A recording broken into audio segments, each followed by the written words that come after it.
Uh-huh, yeah, yeah, yeah, yeah, yeah,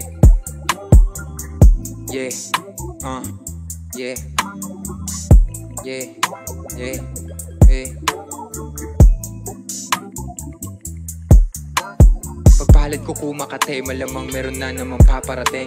Kahit hindi na ako umalis, siguradong ako na yung bababain. Madaming naiinis kaso hindi lang nila alam paano ako banggain. Gustong makatama kahit padaples, sinilagan ko lang imbis na salagin. Asa ka men, kung saan man ako papunta di mo na dapat pangalamin. Madami pang dapat gawin, pero lahat yan sabay-sabay kakanain. Sasagarin ko pa rin, para lahat lang kayo ayain panisin. Kahit di na kamayin, sapat na siguro tapakan lang na madiin. Masyado salbay sa iyong pandinig, o baka sumakto lang at nabilib. O napapailing at tapik sa dibdib, at napapatingin mga chika sa gig. At napapanis din mga rapper na weak, pag ginagalingan lalong sumasakit. Kaya kahit minsan ay gusto kong mag-chill, ang kaso na mamatay lagi yung beat.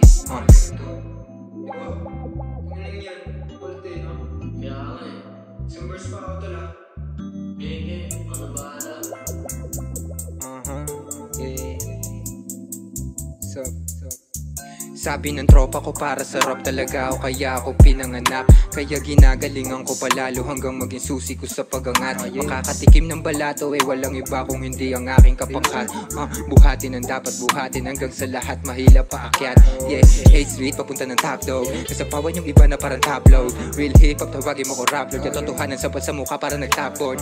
Cracksy palagi naka-god mode, mas madyabas sa kilala mo na hambog. Kaalaman pinapasa hindi agod, kaya mula ngayon wala na akong kinakatakot. Bisyo ko ay rap lang, walang gang, pero tignan mo naman kung hanggang saan ako dadalhin ng mga sulat at tugma na pinakawala ko para lahat makaramdam. Kahit sa mailagay lagi palagyan, mga sinamahan ko lahat bilang lang. Di na para magdagdag ng mga kaibigan, lalo kung kukontralan di naman ohad lang. Palagi ganyan, laman ng isipang pili katapikan at mga kaibigan na nanatiling iba sa lahat. Tanging musika lang ang kinakahiligan, kinalakihan ng rapat kahit kailan ay hindi ko na binalak tigilan. Naturingan na naiibang klase kaya walang araw na pinagpaliban.